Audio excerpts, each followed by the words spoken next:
Hello, this is Spookle5Me, and today we'll be reading a creepypasta for you wonderful spooks and girls.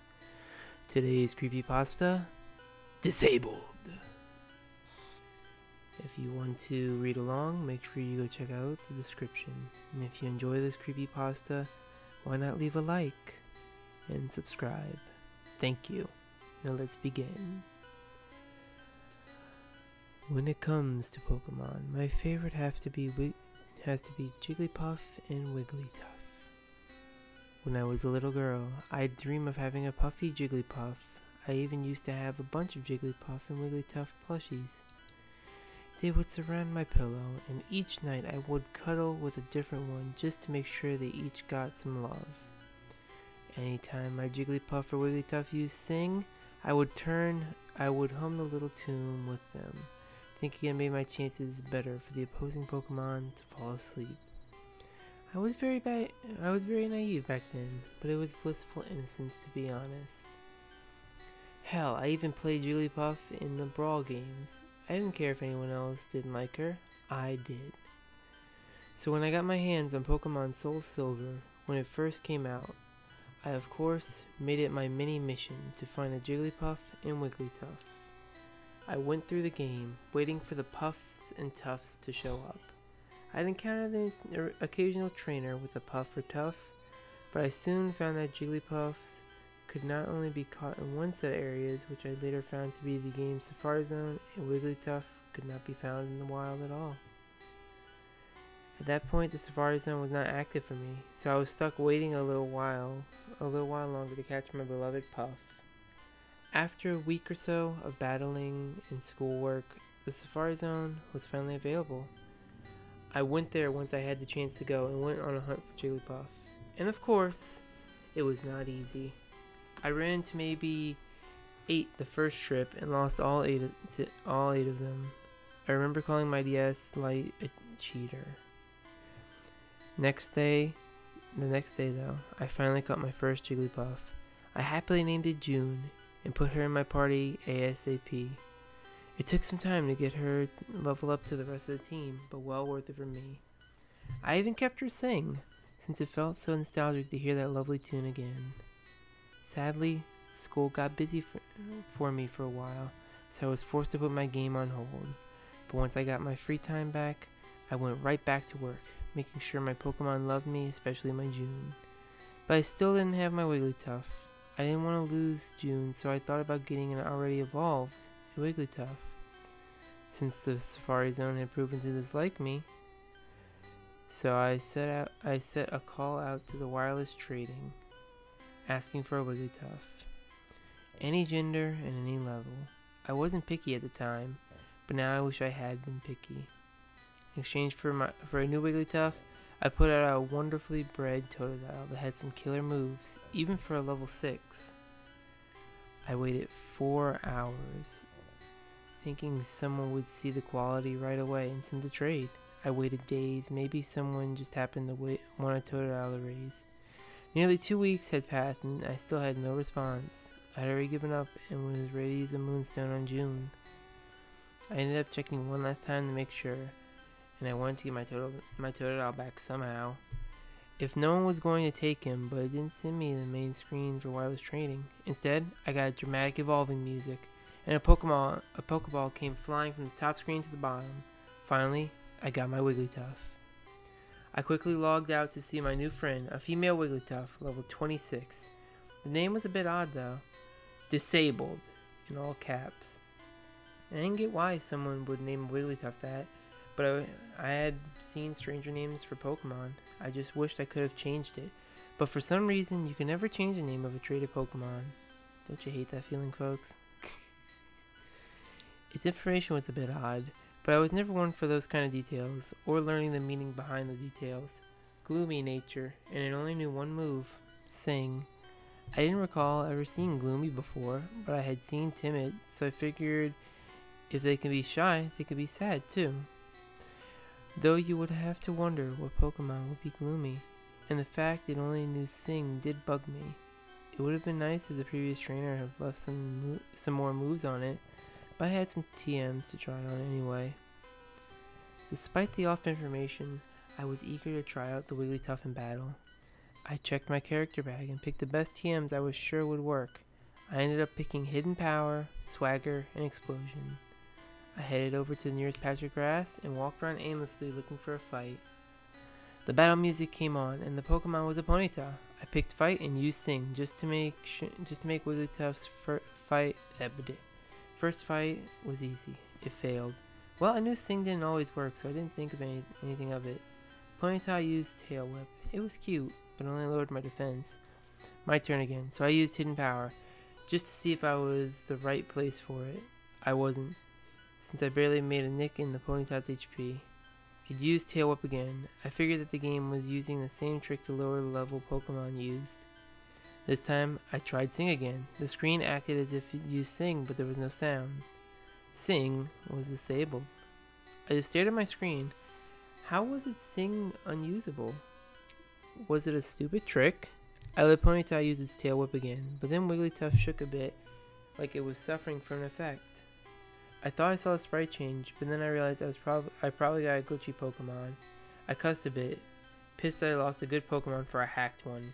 I didn't want this one messing with my game, so I pressed Run. I picked Run. Disabled wants to fight. You could not leave the battle. Oh, come on! I remember saying out loud. I kept thinking that it was probably about to ruin my game. I thought Ponyta was about to attack, but it didn't. Its little sprite shook like it was poisoned. Ponyta was frozen in fear. It might not attack. I knew this was getting too weird. I tried to pick Run again, but another weird text came up. Disabled wants to fight. You cannot leave the battle. I didn't even see the text was different this time. I was able to pick another option. I couldn't run, so I fought. I tried Hidden Power again. Hidden Power was disabled. I had to pick another one. I tried Swagger. Swagger was disabled. What was doing this to its moves? All these questions popped up in my head, one after another. What did that guy who gave me this Wigglytuff do? I have to escape. I can't keep this Pokemon. I knew I could just turn the game off, but I wanted to see what was happening. I wanted to see what was wrong with my Wigglytuff. I was only struck with two options, Sing and Explosion. Sing was already disabled from the past attempt, so I could only use Explosion. The move would take out the Wigglytuff and the Ponyta too, ending the battle. I thought that maybe it was a good thing. Explosion was disabled. I didn't even have a chance to react before more text popped up. Disabled, tried to use Sing. Sing was disabled. It was doing it on its own. The sprite started shaking a bit more than before, more obviously. Ponyta is frozen in fear. It can no longer escape from battle.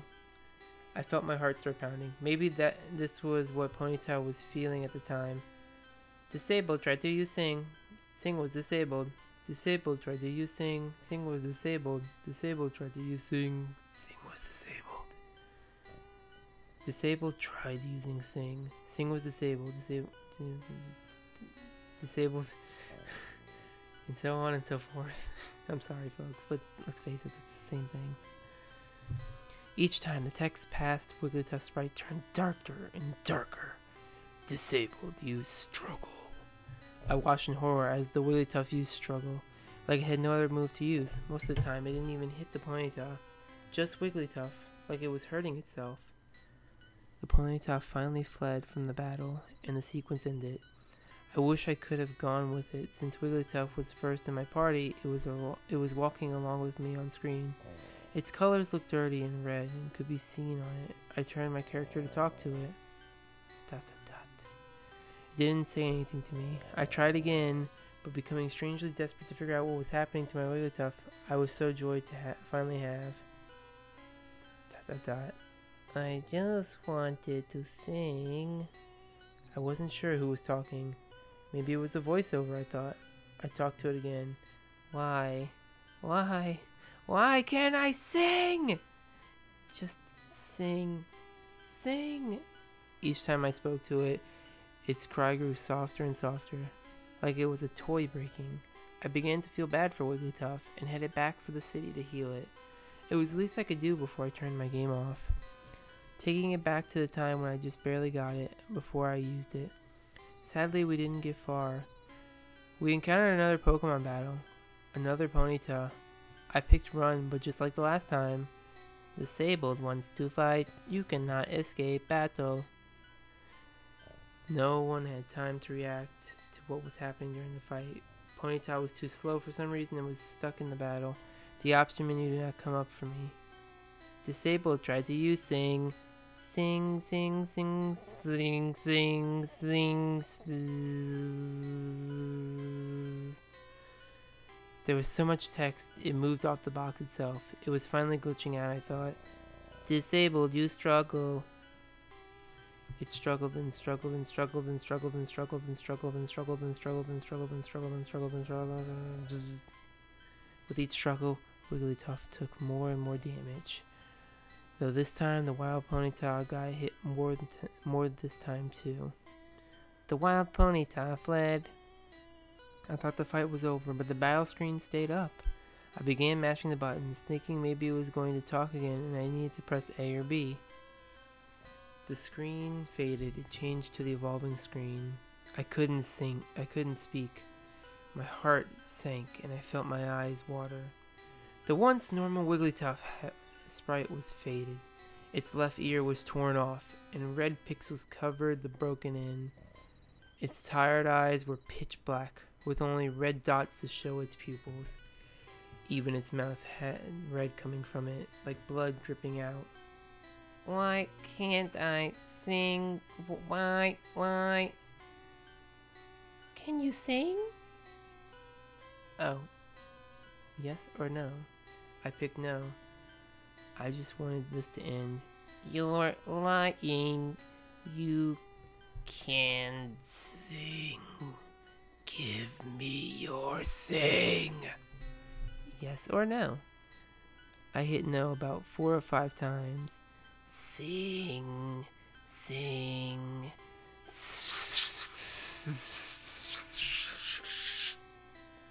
The speakers let out a high-pitched screech, making me drop my DS to get it away. I ran out my room and called a friend. I couldn't touch the game after that. My friend came over, seeing as I could not hide the panic I was feeling. She laughed at me, but I told her I wasn't touching the game. She picked it up for me and looked at it. Shaking her head, she turned it off and closed it. She handed it back to me. I think you broke it, she told me, leaving my room and heading for the living room. She stayed with me the rest of the day and night. I couldn't get the image out of my head. The next morning, with my friend sitting next to me, I put the Wigglytuff up for trade. I found someone that was offering a Cyndaquil in exchange for Wigglytuff. I hit the button as hard as I could, wanting it to hurry up. The trade went through. I still have that Cyndaquil. Whoever had him, named him Hurry. The end. Anyway, folks, I hope you enjoyed this. This is actually one of my more... I like this one more than Top Percentage. I feel like it's got a good system to it. I also love the image that is included with it on the video. For those of you who don't know who that is, that's Pokemon from Hell on DeviantArt. You guys should go check him out. I don't think he does his art anymore, but if you love scary Pokemon pictures, he is the man to go to. He is great work. But yeah, folks, other than that, I think it's time I say goodbye.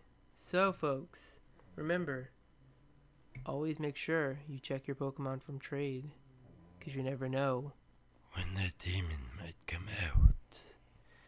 So yeah, folks, if you did like that video, if you do like it, go hit the like button, hit subscribe. If you want to read the story yourself, go and hit that link in the description. And with that, I think it's time I say goodbye. So, folks, I'm CreepyPasta, and remember, stay spooky. Bye, guys.